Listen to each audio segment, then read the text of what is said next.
تېره ورځ جمعه د 1402 هجري شمسي کال د جدي د میاشتې 15 نیټه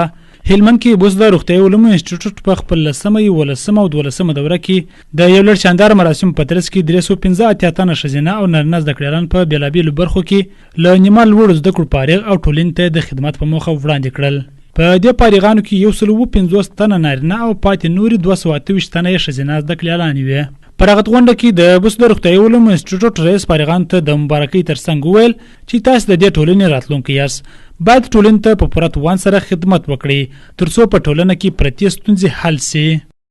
لکه څرنګه چې د ټولنې د استادانو د کورنۍ د دې ځوانانو لپاره هلې ځلې کړي دي، خوارۍ ایستلي دي، اوس باید دغه ټول ځوانان چې فارغ سوي دي باید یو مسؤلیت ومني او د همدې ټولنې لپاره، خپل د کورنۍ لپاره، خپل د پرمختګ لپاره، خپل د هیواد لپاره، خپل د تعلیم لپاره ډېر څه باید وکړي. فارغو زده کړیالانو هم سکون راډیو ته په خپلو خبرو کې وویل چې حکومت دې د لوړو زده کړو پر لا معیاري کېدو کار وکړي او تر فراغت وروسته دې ورته د کار زمینه برابره کړي ترڅو زموږ ناروغان د تداوی لپاره د بهرنیو هیوادونو تګ ته اړ نه سي. د دولت څخه همدا غوښتنه ده چې موږ ته کاري زمینه مساعده کړي، ځکه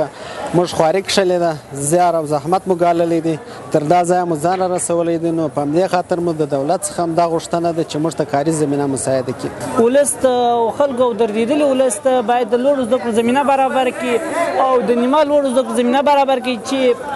په هیواد کې ډاکټران زیات سي، ځکه چې هیواد ډاکټرانو، انجینرانو، دغه رقم پروفیسرانو ته ضرورت لري. هلمند کې داسې مهال بوس د روغتیايي علومو انسټیټیوټ یو شمېر زده کړیالان له نیمه لوړو زده کړو فارغ کړل چې په دې ولایت کې ډېری فارغ زده کړیالان له بېکارۍ سر ټکوي. دا چې د فارغو زده کړیالانو ته به کله او څه وخت کاري فرصتونه برابرېږي هغه پوښتنه ده چې وخت به یې ځواب کړي. کرم خان سمسور، سکون راډیو.